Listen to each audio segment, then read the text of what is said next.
ಕೂಡಲ ಸಂಗಮ ದೇವಸ್ಥಾನಕ್ಕೆ ಬಂದಿದ್ದೀವಿ. ಇಲ್ಲಿ ಎದುರುಗಡೆ ರಾಜಗೋಪುರ ಕಾಣಿಸ್ತಾ ಇದೆ. ಈಗ ನಾವು ದೇವಸ್ಥಾನವನ್ನು ಪ್ರವೇಶ ಮಾಡ್ತಾ ಇದ್ದೀವಿ. ಮಲಪ್ರಭಾ ಮತ್ತು ಕೃಷ್ಣಾ ನದಿಗಳ ಸಂಗಮ. ಇಲ್ಲಿ ನೀರು ಬಹಳ ಹೆಚ್ಚು ಕಾಣಿಸ್ತಾ ಇದೆ. ಅಕ್ಕಪಕ್ಕಗಳಲ್ಲಿ ಶಿವನ ಮೂರ್ತಿಗಳಿವೆ. ರಾಜಗೋಪುರದ ಪ್ರವೇಶದ್ವಾರ.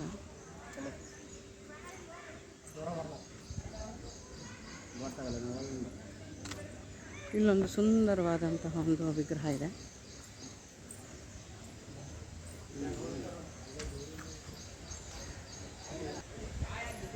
ಇಲ್ಲಿ ಪ್ರವೇಶ ಮಾಡ್ತಾ ಇದ್ದಾಗ ಇಲ್ಲಿ ಓಂ ನಮಃ ಶಿವಾಯ ಮತ್ತು ಬಸವಣ್ಣರ ಕೆಲವು ನುಡಿ ಮಾತುಗಳನ್ನು ಇಲ್ಲಿ ನಾವು ನೋಡ್ತಾ ಹೋಗ್ಬೋದು.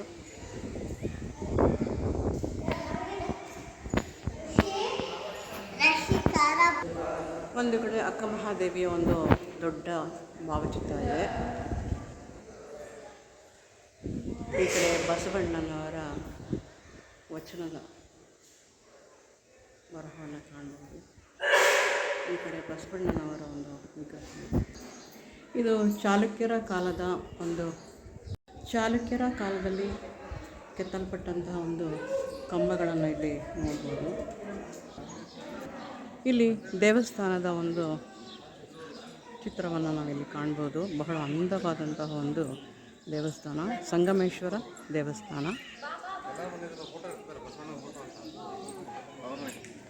ಇಲ್ಲಿ ನದಿಯ ಸಂಗಮ ಸ್ಥಾನದಲ್ಲಿ ಇಲ್ಲಿ ಕುಳಿತು ವಿಶ್ರಾಂತಿ ತೆಗೆದುಕೊಳ್ಳೋದಕ್ಕೋಸ್ಕರ ಇಲ್ಲಿ ಪೂರ್ತಿಯಾಗಿ ಒಂದು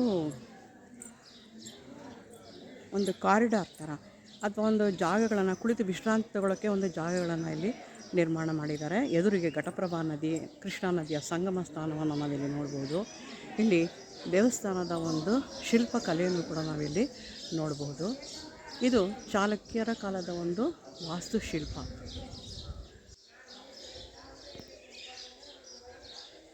ಇಲ್ಲೊಂದು ಮಂಟಪ ಇದೆ.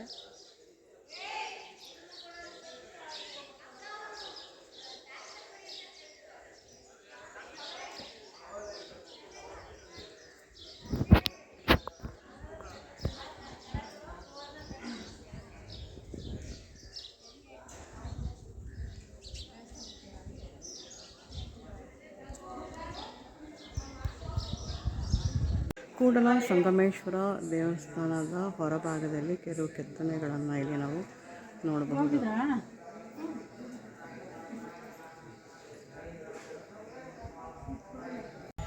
ಸಂಗಮೇಶ್ವರ ದೇವಾಲಯ.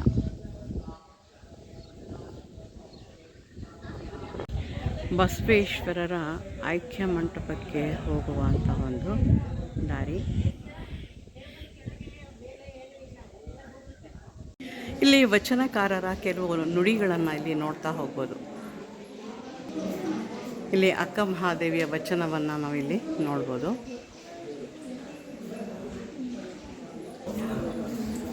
ಅಲ್ಲಮ್ಮ ಪ್ರಭುದೇವರ ಒಂದು ವಚನ. ಇಲ್ಲಿ ಬಸವಣ್ಣನವರ ಒಂದು ವಚನವನ್ನು ಕಾಣಬಹುದು.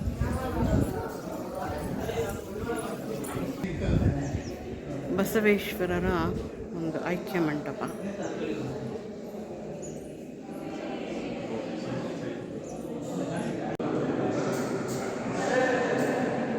ಇದು ಎರಡು ನದಿಗಳ ಕೆಳಗಡೆ ಇರುವಂಥ ಒಂದು ದೇವಸ್ಥಾನ.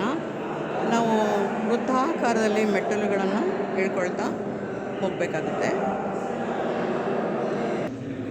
ನಾವು ವೃತ್ತಾಕಾರದ ಮೆಟ್ಟಿಲುಗಳನ್ನು ಇಳ್ಕೊಂಡು ಕೆಳಗಡೆಗೆ ಹೋಗ್ತಾ ಇದ್ದೀವಿ.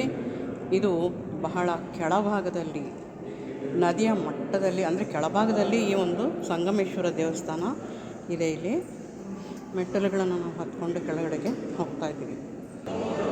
ಇದು ಸಂಗಮೇಶ್ವರ ದೇವಸ್ಥಾನ.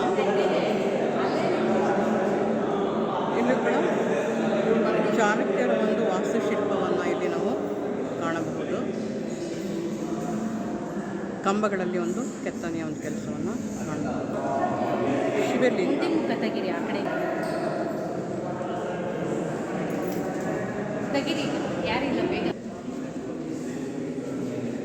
ಭಕ್ತಾದಿಗಳು ಭಕ್ತಾದಿಗಳು ಈ ಶಿವಲಿಂಗಕ್ಕೆ ಪ್ರದಕ್ಷಿಣೆಯನ್ನು ಹಾಕ್ತಾ ಇದ್ದಾರೆ.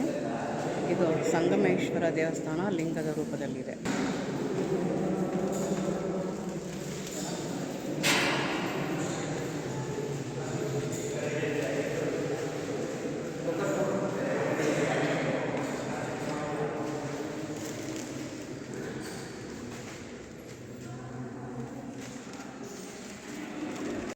ಬಸವಣ್ಣನವರ ಐಕ್ಯ ಮಂಟಪದ ಮೇಲುಗಡೆಯಿಂದ ಸುತ್ತಲೂ ಕಾಣುವಂತಹ ನದಿಯ ಒಂದು ಸುಂದರವಾದಂಥ ಒಂದು ದೃಶ್ಯ.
ಕಂಬದ ಮೇಲಿರುವಂತಹ ಒಂದು ಕೆತ್ತನೆ ಕೆಲಸವನ್ನು ಗಮನಿಸ್ಬೋದು.